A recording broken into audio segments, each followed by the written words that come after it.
सभी प्रेमियों को हरिओम।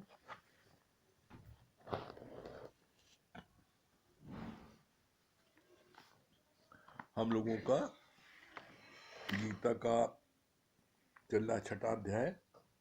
कल 44 श्लोक तक कल हो गया था। 44 श्लोक का लास्ट का स्टेंजा पढ़ देते हैं। कल पढ़ा गया था, योग भ्रष्ट का जन्म भी अति दुर्लभ है, इसीलिए आज ही आत्मनिष्ठा कर लो। यतन में ढीले नहीं बनो, पर मुक्ति के मार्ग पर अथक होकर बढ़ते चलो।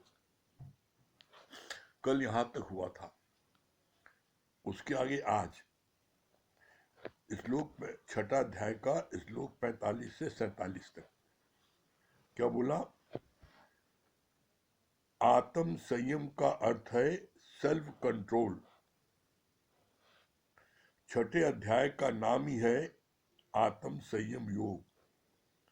जब तक तुम पूर्णतया आत्मा में स्थित नहीं होगी, तब तक जीवन में संयम नहीं आएगा। इसलिए गीता में कछुए का मिसाल बताया है कि वो अपनी संपूर्ण इंद्रियों को समेटकर अपना ही दुर्ग बना लेता है। कछुआ दिन में केवल 2 बार श्वास लेता है। इसलिए योगी अपने प्राणों का भी संयम रखते हैं। जिस समय भी तुम कामना या क्रोध करते हो तो श्वास बेकार होती है, अपनी ही पूंजी खोते रहते हो। कितना अच्छा बताया भगवान ने। क्या बोला? छठवां अध्याय क्या है? छठवां अध्याय है आत्म संयम योग। आत्म संयम का अर्थ है सेल्फ कंट्रोल। सेल्फ कंट्रोल मतलब क्या है? सारी इंद्रियों पर आपका कंट्रोल। जो आपकी 10 इंद्रिय और 11वां मन, ये है, इस पर जिसका पूर्णतया कंट्रोल है वही आत्म संयम में रहता है। कैसे? इसका जवाब दिया। आत्म संयम क्या है? तुम्हारी जो 5 ज्ञान इंद्रियां हैं, 5 कर्म इंद्रियां और 11वां मन, ये आंख, नाक, कान, जिह्वा, त्वचा, ये जो कर्म, ये ज्ञान इंद्रियां हैं, ये तुम्हारे कंट्रोल में है। आंख को जो दिखाना चाहते हो वो देखे, कान को जो सुनाना चाहते हो वो सुने, जिह्वा को जो चखाना चाहते हो वो चखे, स्पर्श जो चीज चाहते हो वो स्पर्श करो। तो बोला ये जो है 5 ज्ञान इंद्रियां तुम्हारे कंट्रोल में है। तुम गुरु का दर्शन करना चाहते हो कि पिक्चर देखना चाहते हो, तुम्हारी आंखों में कंट्रोल है। तुम भगवान का दर्शन करने के लिए ललायित हो कि किसी लड़की लड़के के दर्शन करने के लिए ललायित हो। देखो, कानों से भजन सुनना तुम्हारा है कि गाना सुनना है। जो चीज आप जिस इंद्रिय को सुनाना चाहते हो वो इंद्रियां उस चीज को सुने। ऐसा नहीं है कि आंख जो है वो गुरु को दर्शन करना चाहती है, लेकिन आप गुरु को दर्शन करके आप किसी लड़के या लड़की के दर्शन कर रहे हो, आपके कंट्रोल में नहीं, आंखें उधर देखने लगी। तो बोला जिसका कंट्रोल है 5 ज्ञान इंद्रियों पर और 5 कर्म इंद्रियों पर। 5 कर्म इंद्रियां कौन सी है? हाथ, पैर, मुख, मल द्वार और मूत्र द्वार। इन 5 पर तुम्हारा पैर सत्संग में जाने के लिए ललायित है कि पिक्चर जाने के लिए ललायित है, पार्टी में जाने के लिए ललायित है। कितने लोग अभी हमने देखा कि शादी विवाह, अभी लगन चल रही थी 11-12 तारीख तक, तो कितने लोग मीटिंग एब्सेंट थे। अरे भाई, शादी में विवाह में जाना है, सत्संग भाग जाओ ना। पहले पहुंच करके आपने अपने सत्संग को, अपनी आत्म उन्नत का आपने रास्ता जो है छोड़ करके आप गिरावट में गए। क्यों? क्योंकि आपकी इंद्रियां आपके कंट्रोल में नहीं है। जल्दी चले वहां देखें, दावत खाएं, नजारा देखें, आंखें जो है नजारा देखने के लिए तरस रही है, जिभ्या जो खाने के लिए हो रही, ललायत हो रही है, तो आपका कंट्रोल न जिभ्या पर है और न आपका कंट्रोल आंखों पर है, जिसकी वजह से आप भाग करके वहां गए। ये पता लग जाता है। मन आपका कहाँ जा रहा है, देखो। मन आपका परमात्मा के सुमरन में लग रहा है कि मन आपका दूसरे की बुराई करने में लग रहा है, पंचोरे में लग रहा है? आप चेक कर लो। तो इसी बात को बोला, छठवां अध्याय ही है आत्म संयम, सेल्फ कंट्रोल। तुम्हारा अपने ऊपर, अपनी इंद्रियों पर कंट्रोल है। और अगर कंट्रोल नहीं है तो फिर क्या है? फिर वो जो है बेलगाम है। जैसे गली का आवारा कुत्ता घूमता है, गली गली जिधर मन उधर घूमता है। एक होता है पालतू कुत्ता, उसको मालिक कहता है बैठ जाओ, बैठ जाता है। उसको कहता है जो है बाहर टहलने चलो, बाहर टहलने चले जाता है। खाने के लिए बोलता, खाने खाने बैठ जाता है। मना करता, नहीं खाता। तो वो उनके कंट्रोल में है। लेकिन जो गली कुत्ता वो किसी कंट्रोल में नहीं है। तो इसी तरह जो इंद्रियां है, ये गली के कुत्ते की तरह है, ये किसी कंट्रोल में नहीं है। तो अगर कोई बोले कि तुम गली के कुत्ते हो तो कैसा लगेगा? अगर इंद्रियां कंट्रोल में नहीं है तो स्थिति तो ही है। इसलिए अपनी सारी इंद्रियों पर कंट्रोल। और एक बात आपको बड़ी अद्भुत हम बताना चाहते हैं, वो ये गीता ज्ञान आप नित्य सुनते रहो मन मना भाव होके, तो सारी इंद्रियों पर स्वतः कंट्रोल हो जाएगा। कंट्रोल करना नहीं पड़ेगा, स्वतः हो जाएगा। कैसे? बोला, जैसे आम में कीड़ा दिखा दिया जाता है तो आम व्यक्ति स्वतः अपनी मर्जी से खाना छोड़ देता है, और जब तक कीड़ा नहीं देखता तो आम खाने के लिए ललायत रहता है। इसी तरीके से इन इंद्रियों से जो हम सोचते हैं सुख मिल रहा है, ये सुख नहीं मिल रहा है। ये जो है, तुम क्या है, तुम सुख नहीं, तुम दुख की ओर भाग रहे हो। इसके लिए भगवान ने बोला कि तुम जो है, जो तुम सुख जिसको कहते हो वो सुख नहीं है, वो तुम्हारे लिए दुख है। क्यों? जितना अधिक तुम इंद्रियों का सुख लोगे उतना अधिक तुमको रोग होगा, और जितना अधिक रोग होगा उतने तुम कमजोर होगे। जितने कमजोर होगे उतना तुम्हारा जो है कहीं कार्य करने में मन नहीं करेगा, दिन भर सोने का मन करेगा। तो इसलिए अपने ऊपर सेल्फ कंट्रोल रखो। फिर आगे बोला, जब तक तुम पूर्णतया आत्मा में स्थित नहीं होगी तब तक जीवन में संयम नहीं आएगा। जब तक आप अपने को ये नहीं फील करोगे मैं वो ब्रह्म हूं, मैं आत्मा हूं, ये फील नहीं करोगे तो तुम्हारे तुम्हारे जो है संयम तुमको नहीं आ सकता। जब अपनी आत्मा में जागृत हो जाओगे तो संयम आ जाएगा। भाई मैं ब्रह्म हूं। जब मैं ब्रह्म हूं तो क्या ब्रह्म जो है किसी इंद्रियों का सुख लेता है? तो पता लगता नहीं लेता है। तो फिर ऑटोमेटिक सहज त्याग आपका हो जाएगा। फिर आगे बोला,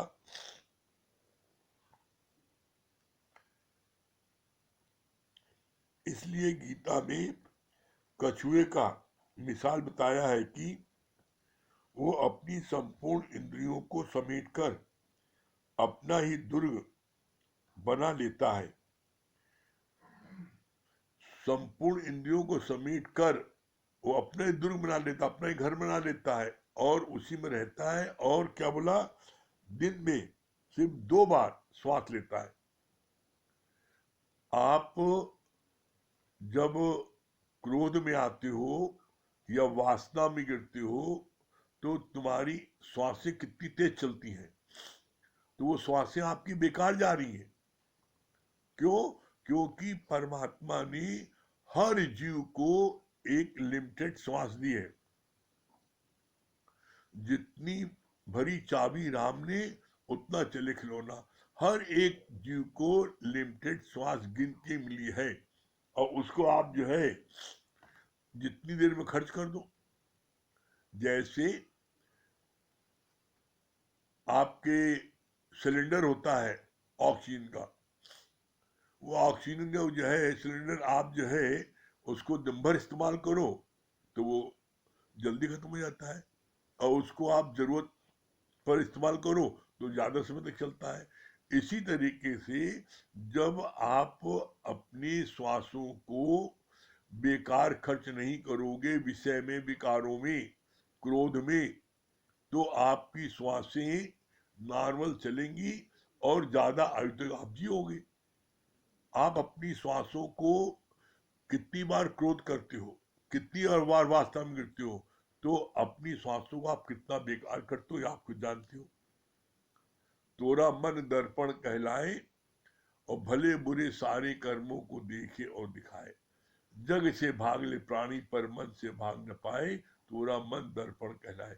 आप 7 कोठी के पीछे जाकर छुप के करो वासना, क्रोध करो, तो कोई नहीं देख रहा है, लेकिन आपकी श्वासें बेकार जा रही है।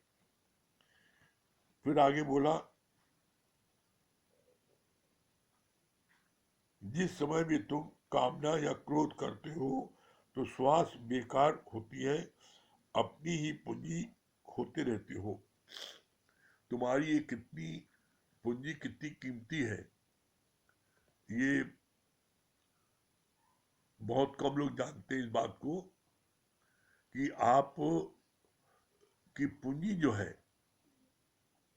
आप जो खाते हो पीते हो, खून बनता है, तो खून बनने पर 40 बूंद खून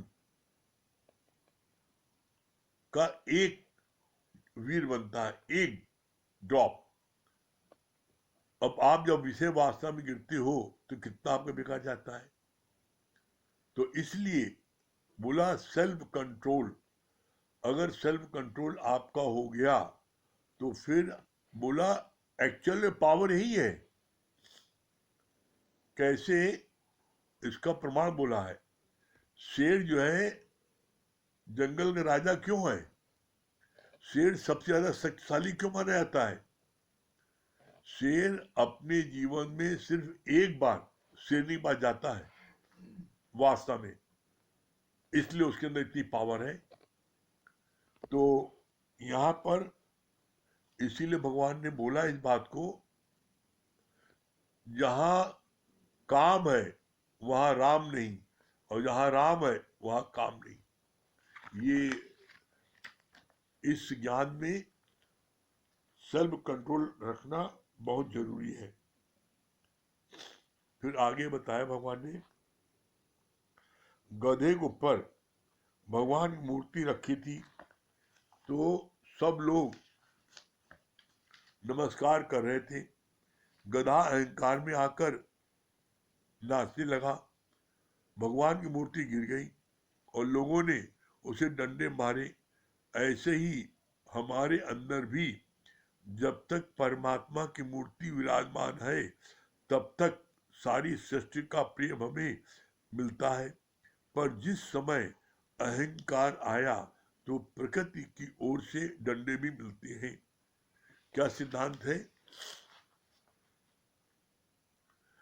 जब आप गुरु के कार्य को करने लगते हो, सत्संग में सेवा करते हो, संगत की सेवा करते हो, गुरु की सेवा में रहते हो, आप गुरु के कार्य को करते हो, तो क्या होता है, आपके हृदय में गुरु की मूर्ति विराजमान रहती है।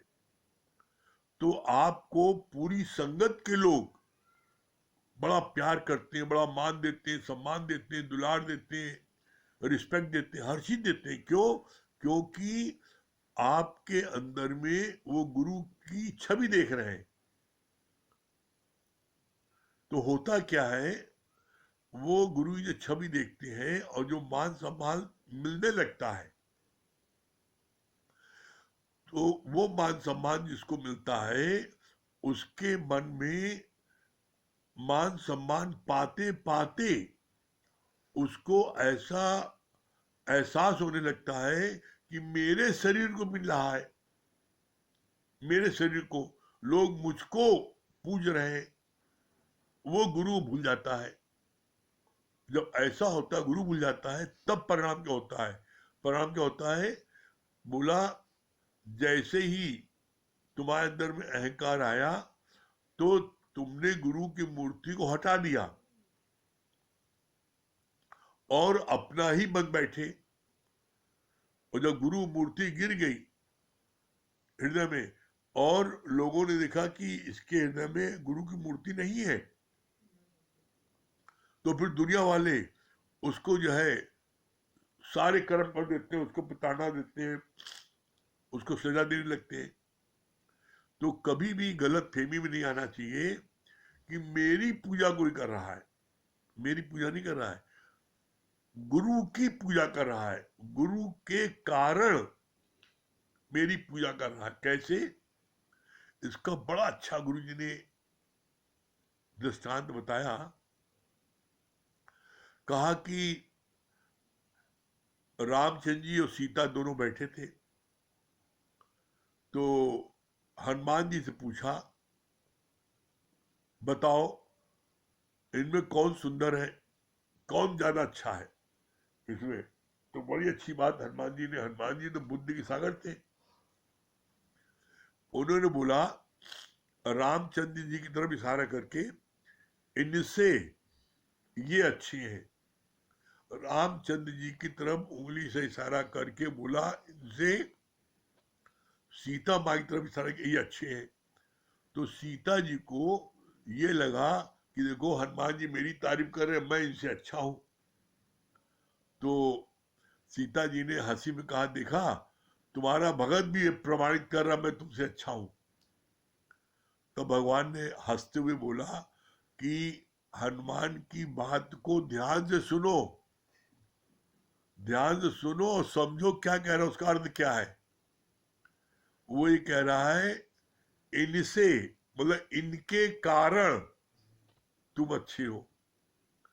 तो इसी तरीके से गुरु के कारण हम सब बड़े अच्छे हैं।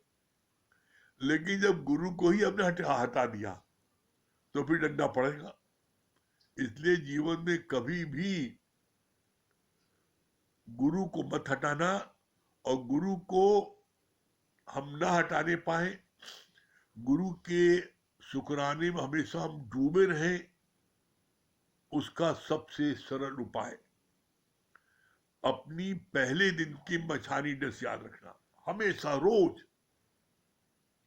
रोज प्रातः काल जगने पर इस बात को अपनी मछानी ड्रेस को याद करके कहना, शीशे के सामने खड़े होकर के, देखो तुम्हारे को क्या थे, गुरु ने आज क्या बना दिया।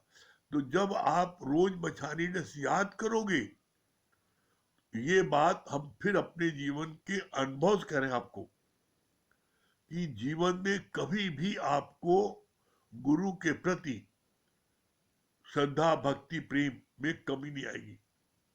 गुरु के प्रति आपके मन में हमेशा अंधी श्रद्धा, अटूट विश्वास और अथाह प्रेम बना रहेगा, जब तक आपको अपनी मछानी ड्रेस याद रहेगी, मैं क्या था और क्या आज गुरु की कृपा से क्या हो गया। गुरु की कृपा जब ये याद रखोगे तो हमेशा शुक्राने में डूबे रहोगे। फिर बोला भगवान ने बहुत अच्छी बात,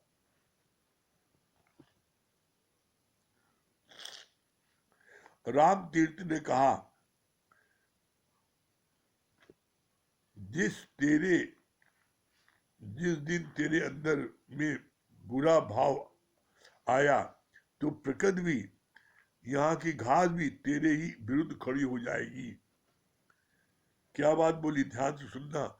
राम तीर्थ ने कहा, जिस दिन तेरे अंदर में बुरा भाव आया किसके प्रति? गुरु के प्रति। जिस दिन गुरु के प्रति तेरे मन में बुरा भाव आया, क्या होगा? तो प्रकृति भी, यहां तक कि घास भी, वो तेरे विरुद्ध खड़ी हो जाएगी।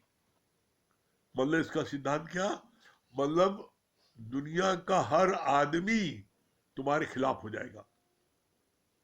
क्यों खिलाफ हो जाएगा? हर कोई इस बात को महसूस करेगा कि जिस गुरु ने इसको इतना बनाया तन मन धन से, इसको पर निछावर किया, गुरु ने इसको अपने अपने बच्चे से ज्यादा पाला पोसा बड़ा किया, और आज ये गुरु के खिलाफ हो गया, आज ये गुरु की बुराई कर रहा है। तो जिस व्यक्ति इस बात को सुनेगा तो वो कहेगा, जब ये गुरु को नहीं हुआ, जिससे इसने सालों सालों सालों इसने जो है, इसने ज्ञान लिया, सुविधा ली, सब कुछ लिया, और उसके बाद में आज गुरु के खिलाफ हुआ, तो कहेगा जब ये उसका गुरु नहीं हुआ तो मेरा कहां से होगा? इतना किसी ने किया और उसके बाद उसका नहीं हुआ तो ये मेरा कहां होगा? तो कभी भी दुनिया का कोई व्यक्ति तुमको दिल से नहीं चाहेगा। इसलिए हमेशा गुरु के शुक्राने में डूबे रहना। फिर आगे बोला इसके लिए,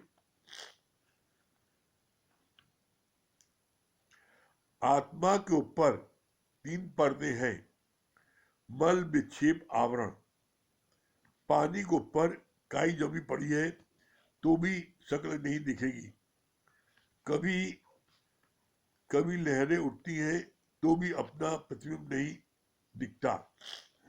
पहले अपने आप के ऊपर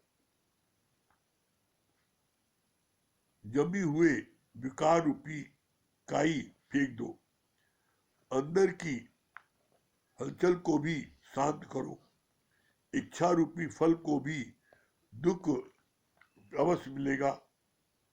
इच्छा रखी फल की तो दुख अवश्य मिलेगा।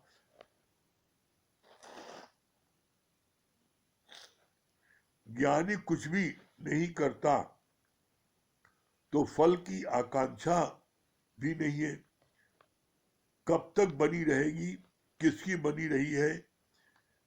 ज्ञानी शुभ और अशुभ का त्यागी है, इसलिए वो परमात्मा को परम प्रिय है। यहां इसका निष्कर्ष क्या बोला भगवान ने?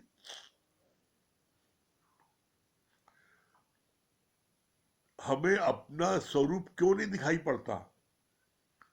बोला इसके लिए आत्मा के ऊपर 3 पर्दे हैं, मल विक्षेप आवरण। ये मल विक्षेप आवरण 3 पर्दे हैं, इन पर्दों के कारण हम नहीं देख पाते। कैसे? जैसे जैसे पानी है, अब पानी के ऊपर काई है तो पानी में हमको अपनी शक्ल दिखाई नहीं पड़ेगी। पानी पर से काई हटाएं, काई के बाद में पानी में जो जो हलचल है, पानी उबल रहा है तो हमें अपनी शक्ल नहीं दिखाई पड़ती।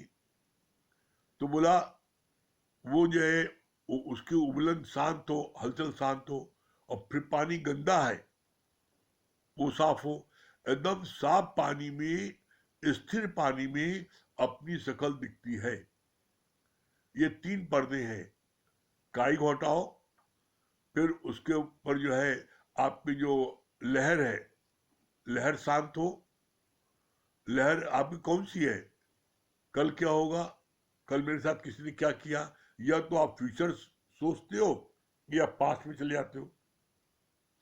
ये हलचल शांत हो। और फिर इसके बाद बोला मलिनता, गंदा पानी, साफ पानी में अपनी शक्ल दिखती है। तो जब ये तीनों पर्दे हमारे हटते हैं तब हमको अपनी शक्ल साफ दिखाई पड़ती है, ये अपना स्वरूप। तो अपने स्वरूप को देखना हर कोई चाहता है, अपने स्वरूप का दर्शन हर कोई करना चाहता है, लेकिन इन सब चीजों को, मल विक्षेप आवरण, इसको हटाने में पुरुषार्थ करना पड़ता है। और पुरुषार्थ आपका क्या है? आपका पुरुषार्थ सिर्फ एक है, बस सिर्फ आप सत्संग में आके बैठ जाओ। सत्संग में आके आप बैठ जाओगे तो आपको गुरु भव से पार कर देगा, उसकी जिम्मेदारी हो जाती है। कैसे? जैसे एक नाविक की नाव पर आप बैठ जाते हो तो आपको नदी से इस पार से उस पार पहुंचा देता है, इसी तरीके से आप गुरु की सत्संग रूपी नाव में आके बैठ जाओ बस। इसीलिए गुरु बार बार करुणा करके इस बात को बोलता है, आओ मेरी नैया में ले जाऊंगा भव पार। बस तुम गुरु की नाव बैठ जाओ, तुम्हारी जिम्मेदारी खत्म। गुरु तुमको उस पार पहुंचा देगा, और बीच में तुम क्या है, ठंडी हवा का आनंद लेते रहना। करके देख लो, अगर आपको निश्चित सफलता ना मिले तब कहना निश्चित सफलता मिलेगी, ये गारंटी है। ये बात हम फिर कहते अपने जीवन के, हम अनुभव से कह रहे हैं आपको, हमने कुछ नहीं किया, सिर्फ सत्संग आगे बढ़ जाते थे बस, सिर्फ गुरु की वाणी को मन में भाव के सुनते थे। ऐसे आप भी करोगे तो निश्चित आपको सफलता मिलेगी। ठीक है? हाँ सुशीला जी, सुशीला जी क्या बता रही है? सुशीला जी क्या बोल रही है? हमारी आवाज सुनाई पड़ रही है?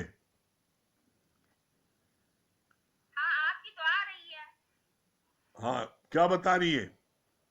आपकी भी आ रही है आवाज। हरिओम। हाँ।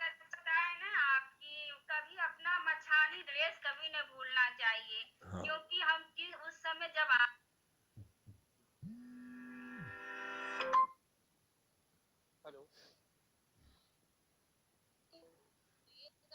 मछानी ड्रेस अपने को नहीं भूलना। दूसरी बात ये, कभी गुरु की निंदा ना करे। जब गुरु की निंदा करते हैं तो हम कहीं के ना रहते हैं। हाँ। सही बात।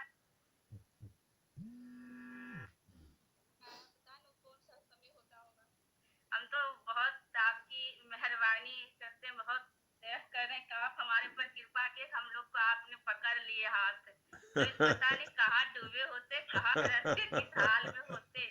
बहुत अच्छी बात लगी। राम है तो काम नहीं, काम है तो राम नहीं।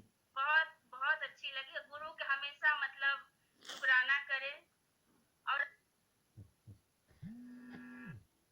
अपने को चेक करे गुरु जी कि जैसे कि जो हम हमारी चिंता क्या चीज की आ रही है। हाँ। मतलब कि हम अगर सुबह उठते हैं तो मैं मेरे की आती है कि बाल बच्चे की आ रहा है कि उठते मातर गुरु जी की आ रही है। बहुत सुंदर। ये बात बहुत अच्छी लगी। बहुत सुंदर। बहुत आपकी कृपा, बहुत मेहरबानी है, जितना है उतना कम है। बहुत दिल से शुक्राना निकलता है। बहुत सुंदर। आपने हम लोग के हाथ पकड़ लिए हैं। हाँ नीलू जी। हरिओम गुरुजी। हरिओम। हाँ क्या बता रही नीलू? गुरुजी बहुत अच्छा लग रहा है। वास्तविकता है कि अपनी मछानी ड्रेस कभी न भूले। आज जो भी मिला है, जो भी प्राप्त हुआ है, आज गुरु की कृपा से प्राप्त हुआ है। और नहीं तो कौन सोचता था। कोई आज जहाँ आज किसे लगता है कि गुरु का मोहर लग गया है और अनमोल बना दिया है, नहीं तो इसका कोई मोल नहीं था। हमेशा अपनी मछानी ड्रेस याद रखिए। बहुत अच्छा लग रहा है। चलिए भजन सुना दीजिए।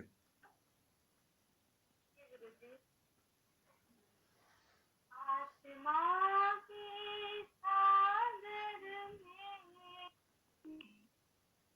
मैं डूबी खो जाऊं, सपना लगे साथ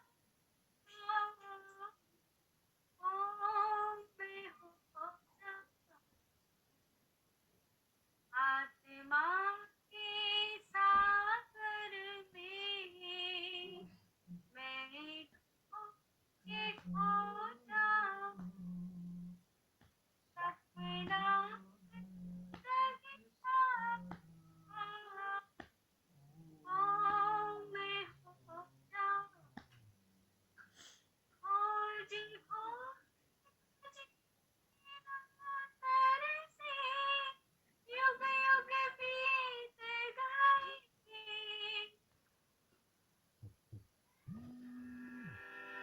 इतना बड़ा बेवकूफ है ये।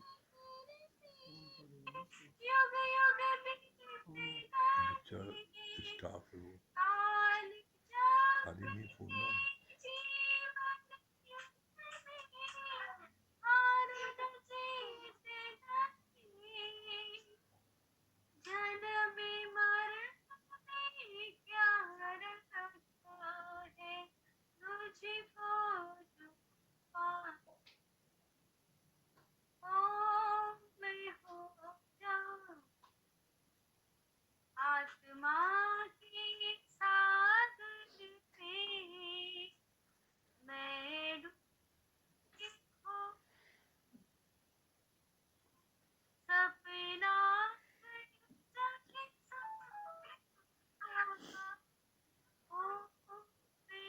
आवाज पहले पूरी फुल अक्कल में आवाज कम रहती है, इसमें बाद में ठीक करते होते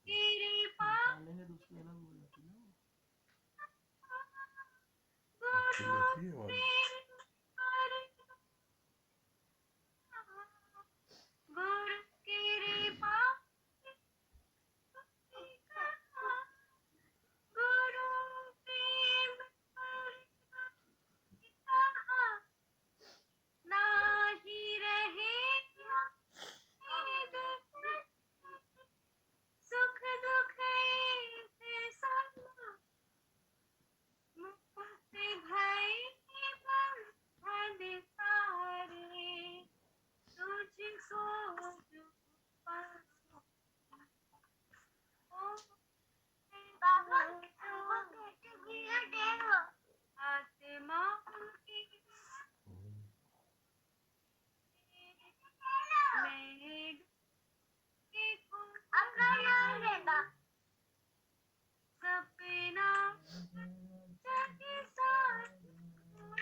चलो हरिओम।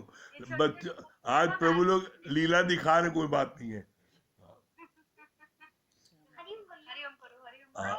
हरिओम हरिओम हरिओम प्रभु जी। हाँ श्याम भैया, हरिओम। राम राम श्याम भैया, क्या बोल रहे श्याम भाई? मुझे भी सही है, अभी हमने कुछ देर पहले ही खोला है, आज वाणी सुन नहीं पाए। अच्छा चलिए कोई बात नहीं है। और गले में बड़ी खराश आ रही थी इधर 2 दिन से। अच्छा आज हम कुछ बोलने में असमर्थ हैं। कोई बात नहीं, चलिए। हाँ चित्रा जी। हरिओम गुरुजी। हाँ हरिओम चित्रा, हरिओम। क्या बोल रही है? बहुत अच्छा लगा कि गधे पे कैसे मूर्ति रखी थी और सब लोग उसको पूज रहे थे तो मार खुशी के मारे सोचा कि हम हमारी पूजा और ये नाचने लगा, मूर्ति गिर गई, सब लोग डंडा से मारने लगे। इसी प्रकार हम भी क्या बोलते हैं, जब गुरु का कार्य करते हैं, गुरु का वचन बताते हैं, गुरु का मतलब कार्य करते रहते हैं, लोग गुरु को अपने हृदय में बैठाए रहते हैं, लोग पूजने लगते हैं, तो हमको अहंकार आ जाता है कि हमको पूज रहे हैं। जैसे ही मतलब गुरु की मूर्ति हटती है तो वैसे ही डंडे की मार हम लोग को भी हमारे भी खड़ी हो जाती है। हाँ त्रिपाठी जी क्या बोल रहे हैं? हरिओम। जैसे आप बताया कि अपनी बसाली ड्रेस को हरदम याद रखें। हाँ तो गुरु के जो अंधी श्रद्धा टूट विश्वास अदा प्रेम अपने अंदर रखें, जिससे कि हाँ ठीक, थोड़ा बहुत सा बढ़िया। देख देखने गधे हाँ गधे नरेंद्र, कुछ देखे जाएंगे। हाँ बहुत अच्छे। अच्छी रही गुरु जी कि अगर नाव में गुरु की नाव में बैठ जाएंगे तो बहुत सागर पार हो जाएंगे, हाँ ठंडी हवा का मजा लेते हुए। गारंटी है। हाँ नरेंद्र भाई, हरिओम गुरु जी, हरिओम, हरिओम। क्या बोल रहे हैं? बहुत अच्छा है आपने कि तोरा मन दर्पण कहलाए, भरे बुरे सब सारे कर्मों को देखे और दिखाए, और जग से भाग ले प्राणी पर मन से भाग न पाए, तोरा मन दर्पण कहलाए। बहुत अच्छी बात है, आप कर्मों का पीछा आपका पीछा करे रहेगा। हाँ बहुत बहुत सुंदर। अच्छा लगा। हाँ और महेश भैया, हरिओम गुरुजी। हरिओम, हरिओम। हरिओम, हरिओम। हाँ महेश भैया, हरिओम गुरु जी। हरिओम, क्या बोले महेश भैया?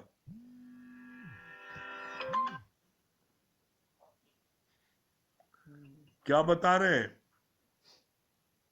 महेश भैया? बहुत अच्छी बात लगी गुरु जी की, बहुत अच्छी बात लगी गुरु जी की, मतलब दावत में हो या शादी ब्याह में जहाँ भी जाना है सत्संग बात जाना चाहिए। मतलब जैसे आपने बताया ना कि उससे हमारी वृत्तियां मतलब एकाग्र रहती हैं। हाँ और हाँ जैसे गुरु के प्रति आपने बताया ना कि श्रद्धा विश्वास जो है हमेशा गुरु के, जैसे आप गुरु हमको इतना से पाल के अपनी रहमो करम से इतना हमको मछानी ड्रेस अपनी कभी नहीं भूलनी चाहिए। ये बात बहुत टिक करी। हाँ संगीता जी, हरिओम। हरिओम। बहुत अच्छी बात लगी कि जैसे आपने बताया ना 5 ज्ञान इंद्रियां और 5 कर्म इंद्रियां, जो हाँ। हमारी ज्ञान इंद्रियां हम देखें क्या हमारी इंद्रियों पे कंट्रोल है, हमारे बस में है किसी तरह, मतलब जैसे हमारे कुत्ते की तरह मतलब भाग रहा है। ये बात बहुत अच्छी लगी। हाँ हाँ, क्या बोल रही है मलकिन, क्या बोल रही है? हाँ क्या बता रही है? हरिओम। हरिओम, हरिओम। सत्संग में जाओ तो बैठ जाओ, बस पार हो जाओगे। हाँ बस शब्द सरल तरीका है, नाव से कूद के भागना नहीं। हाँ मंगल भैया, मंगल भैया,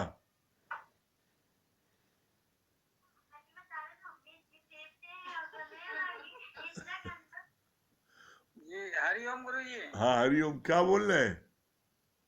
सही सच बात, बहुत अच्छी बात लगी। आज हम अच्छे हैं वो आपकी कृपा है, और यही चाहते कि आपकी कृपा हमेशा बनी रहे। हाँ वंदना जी, कलाई देवी,